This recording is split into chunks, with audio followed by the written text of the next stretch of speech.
Alors bonjour, donc on va continuer ces corrections avec donc les matrices d'adjacence de ces deux graphes-ci. Alors ça va être assez simple. Donc on va prendre simplement un document texte ici. Donc vous voyez, je l'ai marqué 01 exemple graphe-1. Et donc on va coder ce graphe-là. Alors nous, on va prendre, pour simplifier, l'ordre alphabétique. Sinon vous avez une matrice qui est permutée par rapport à ce qu'on va trouver. Alors, donc sur la première ligne, donc c'est le premier sommet, c'est-à-dire A. A est en relation avec qui? Alors, est-ce qu'il est avec lui-même? Non, donc 0. Avec B, oui, 1. Avec C, non. Avec D, non plus. Et avec E, oui, 1 aussi. Donc voilà, c'est la première ligne qui correspond au sommet A, au voisinage du sommet A. Donc pas avec A, avec B, pas avec C, pas avec D, et avec E. Et ainsi de suite. Donc B, ben, il est avec A, il n'est pas avec lui-même, il n'est pas avec C, il n'est pas avec E, par contre il est avec E.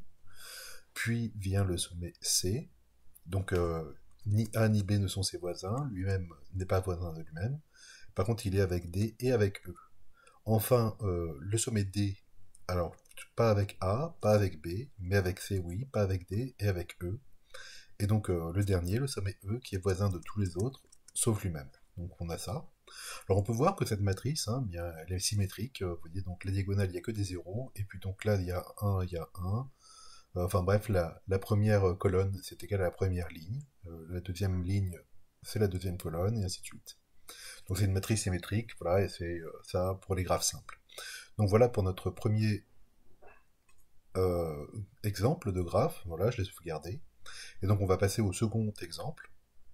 Alors donc voici l'exemple. F, G, H, I, J. Donc pareil, on va prendre l'ordre alphabétique pour nous, sachant que si vous n'avez pas cet ordre-là, ben, il faudra en induire un déjà.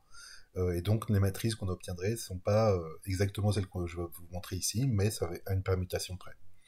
Donc F, alors j'ai commencé parce qu'il n'est pas voisin de lui-même. Par contre, il est voisin de G. Il n'est pas voisin de H, il n'est pas voisin de I, mais il est voisin de J. Et puis on continue, donc après F c'est G. Donc il est voisin de F, non de lui-même, il est voisin de H, ni de I, ni de J. Donc là c'était FG, maintenant H, eh bien il n'est pas F, il est G, il n'est pas lui-même, il est I et pas J. Ensuite c'est I, donc il n'est pas voisin de F, ni de G, mais il est voisin de H, pas de lui-même, mais de J. Et enfin J qui est voisin de F, pas G, pas H, I oui et pas lui-même. Donc voilà pour ces deux matrices. Non, raté. Enregistré, voilà. Donc alors, ça va nous permettre maintenant de passer donc à la programmation. Donc voilà, dans la vidéo juste après, on va commencer un petit peu de programmation en Python et on va réutiliser donc justement ces deux matrices, par exemple pour débuter, pour faire des petits programmes.